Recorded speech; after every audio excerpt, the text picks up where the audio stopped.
भरतपुर नाम के गांव में मनीष अपनी पत्नी रेखा और 2 बच्चों बंटू और चिंकी के साथ रहता था। मनीष अपना एक छोटा सा ढाबा चलाता था। मनीष बड़ा ही लजीज खाना बनाकर बेचता था, जिससे उसका ढाबा ठीक ठाक चलता था। वाह यार मनीष, क्या लाजवाब खाना है। तुझे पता है, इतना स्वादिष्ट पालक पनीर मेरी माँ भी बनाया करती थी यार। सच में मनीष भाई, मजा आ रहा है। उसके ढाबे पर उसके गांव के और आसपास के गांव के लोग खाना खाने आते रहते थे, लेकिन अब जुलाई का महीना शुरू हो चुका था। उसका ढाबा कच्चा बना हुआ था, जिस कारण बरसात के समय में वहां पानी टपकना शुरू हो जाता था और इसलिए बरसात में उसका धंधा मंदा पड़ जाता था। उसके ढाबे पर कम ग्राहक आने लगते हैं। बाहर बारिश जोरों पर थी। हे भगवान, पिछले 2 हफ्ते से बहुत ही कम ग्राहक आए हैं ढाबे पर। अगर ऐसे ही चलता रहा तो कैसे काम चलेगा। कहीं ऐसा ना हो कि फिर मुझे अपना ढाबा बंद करना पड़े। आप चिंता मत कीजिए जी, ऊपर वाला सब ठीक कर देगा। बारिश में लोगों को आने में थोड़ी दिक्कत तो होती ही है, ऊपर से ढाबे में पानी भी टपकता है, शायद इसलिए। अच्छा चलिए, आज मैं भी आपके साथ चलती हूँ ढाबे पर। वो दोनों ढाबे पर चले जाते हैं। उस रोज भी खाना बनाते हैं, लेकिन उस रोज भी बारिश के चलते कोई नहीं आता। लगता है आज भी ये सारा गरीबों में बांटना पड़ेगा। कोई ग्राहक नहीं आया। उस रोज भी वो सारा खाना गरीबों में बांट आते हैं। ऐसे ही दिन बीतते हैं। एक रोज आधी रात के समय गांव में तेज तूफान आता है और जोरों से बिजली कड़कती है और वो बिजली उसके ढाबे पर आकर गिरती है, जिससे उसका ढाबा जल जाता है। ये क्या हो गया रेखा? अब मैं क्या करूंगा? मेरी तो रोजी रोटी ही छिन गई। मेरी भी कुछ समझ में नहीं आ रहा जी, लेकिन आप ज्यादा टेंशन मत लीजिए, नहीं तो आपका बीपी बढ़ जाएगा। दिन पर दिन बारिश बढ़ती जा रही थी और मनीष उसी बारिश में काम ढूंढने निकलता है, लेकिन उसे कहीं भी काम नहीं मिलता। उल्टा सारा दिन बारिश में भीगने के कारण उसे सर्दी लग जाती है। अब जैसे तैसे वो अपने दिन काट रहे थे। फिर एक रोज रेखा का मुंह बोला भाई माधव उनके घर आता है। अरे जीजा जी, इतनी बारिश में रोज रोज काम ढूंढने निकलते हो, बेकार में परेशान होते हो। इससे तो अच्छा ये होगा कि आप मेरे साथ चलो और मेरी दुकान पर काम करो। वैसे भी मेरा आदमी अपने गांव गया हुआ है और मैं आपको महीने के आखिर में तनख्वाह दे दिया करूंगा। क्यों दीदी, ठीक कहा ना मैंने? हाँ, माधव बिल्कुल ठीक कह रहे जी।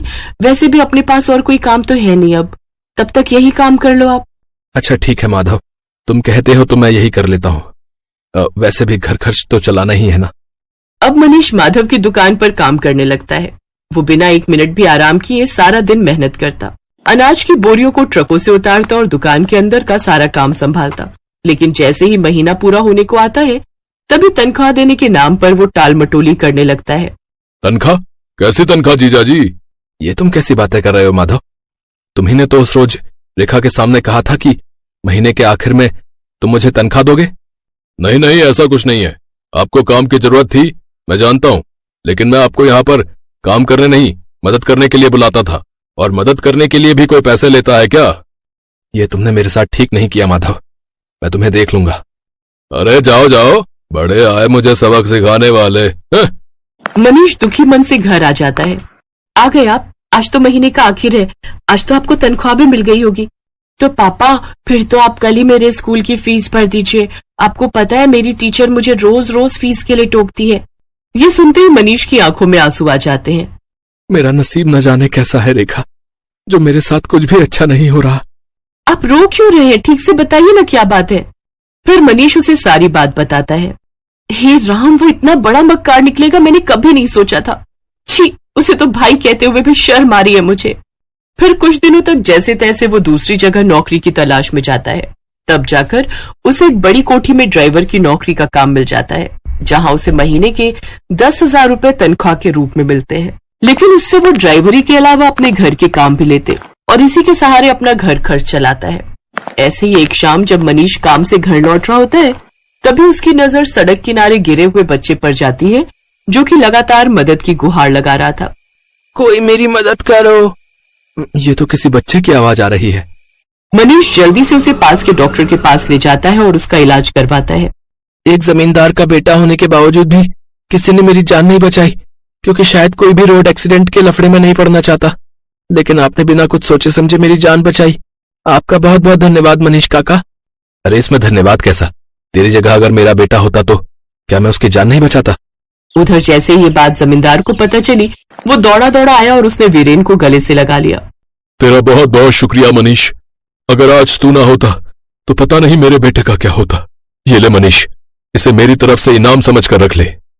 ये आप क्या कह रहे हैं जमींदार साहब? मुझे इन पैसों की कोई जरूरत नहीं है। रख लो मनीष, तुमने मेरे जान से प्यारे बेटे को बचाया है, तो उसके आगे तो ये सब कुछ भी नहीं है। मनीष जब घर आकर देखता है तो वो पूरे 5 लाख रुपए होते हैं। ये देख वो बहुत खुश होता है। अब वो जल्द ही सड़क किनारे अपनी जमीन पर खुद का पक्का ढाबा खोल लेता है। सड़क किनारे होने से अब उसकी और भी ज्यादा कमाई होने लगती है। अब बरसात में ना तो उसके ढाबे की छत टपकती और ना ही ग्राहकों की कमी होती, क्योंकि गाड़ियों में घूमने निकले लोग उसके ढाबे पर ही अपनी गाड़ी रोकते और लजीज लजीज खाना खाकर बारिश के मजे लेते। अब मनीष अपनी पत्नी और बच्चों के साथ खुशी खुशी रहता।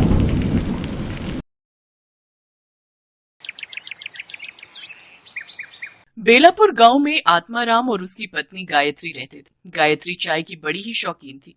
जैसे ही बारिश का मौसम आता तब तो वो बस हर वक्त चाय की रट लगाती रहती। उसका पति आत्माराम मेहनत मजदूरी करके कुछ पैसे कमाता था। गायत्री घर संभालती थी, लेकिन वो चाय की इतनी शौकीन थी कि घर में राशन हो ना हो, लेकिन चाय बनाने का हर सामान हर पल उसके घर में रहता था। उसके पति को जब भी मजदूरी मिलती तो वो उसमें से राशन के साथ साथ अपनी चाय पत्ती और चीनी एडवांस में हिलाकर रख लेती। इतना सारा चाय बनाने का सामान फिर ले आई? अरे चाय की दुकान खोलने का इरादा है क्या? वाह मेरे पति देव, क्या आइडिया दिया है। ऐसा क्या कह दिया मैंने? वो तो तुम्हें सुबह ही पता चलेगा।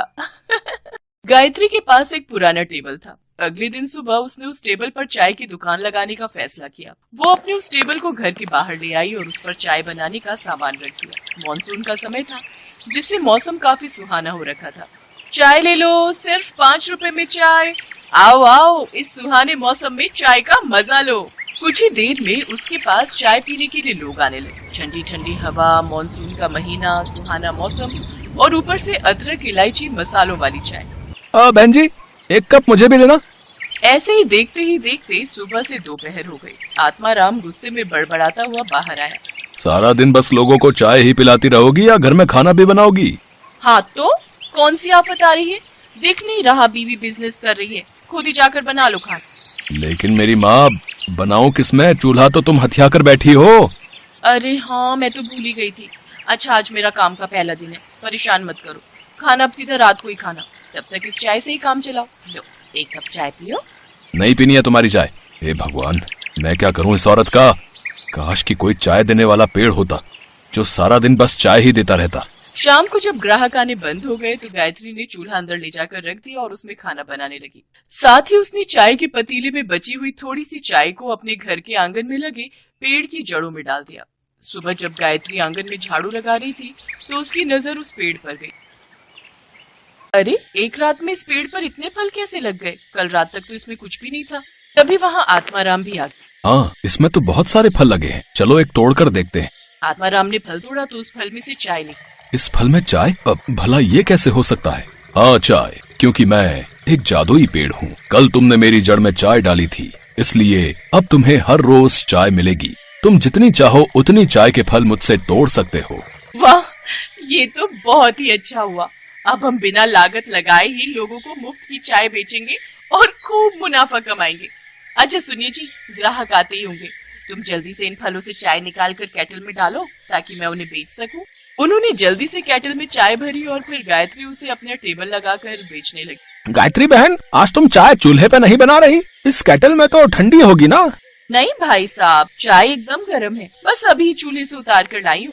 इस चाय में बड़ा ही स्वादिष्ट स्वाद है भाई, है? अब गायत्री के ग्राहक और भी बढ़ गए, क्योंकि जो स्वाद उस पेड़ की चाय का था वैसा स्वाद उन्हें और कहीं नहीं मिला। गायत्री अब खूब मुनाफा कमाने लगी। वो हर रोज सुबह फल तोड़ती और उसमें से चाय निकाल कर लोगों को बेचती। एक रोज ऐसे ही रात को बहुत तेज आंधी तूफान चलने लगे और जोरों की बारिश हुई, जिसमें कि उस पेड़ पर लगे सभी फल टूटकर नीचे गिर गए। ये देख गायत्री बहुत परेशान हो गई और रोते हुए भगवान से प्रार्थना करने लगी। हे भगवान, ये क्या, सारे फल तो नीचे गिर गए। अब मैं अपने ग्राहकों को मुफ्त की चाय कैसे बेचूंगी? सोचा था अब हमारे अच्छे दिन आएंगे, अब हम कुछ बचत कर पाएंगे, लेकिन लगता है हमें फिर से दिहाड़ी मजदूरी करके जीवन काटना होगा। इसके बाद गायत्री उदास होकर दरवाजे पर ही बैठ गई और उसकी वहीं आंख लग गई। लेकिन अगली सुबह जब उसकी आंख खुली तो उसने देखा कि वो पेड़ फिर से पूरी तरह चाय के फलों से भरा पड़ा है। ये चमत्कार देख गायत्री और आत्माराम बहुत खुश हुए। फिर बारिश के मौसम में भी गायत्री तिरपाल लगाकर चाय बेचने लगी। अब तो भरी बारिश में भी लोग उनके यहाँ चाय का स्वाद चखने जरूर आते। उन्हें उस पेड़ की चाय की लत जो लग गई थी। आत्माराम ने भी अब मजदूरी छोड़ दी और वो भी अब अपनी पत्नी का हाथ बटाने लगा। उन्हें अब बिना लागत के चाय बेचकर खूब मुनाफा होने लगा और अब उनकी गरीबी के दिन दूर होते गए।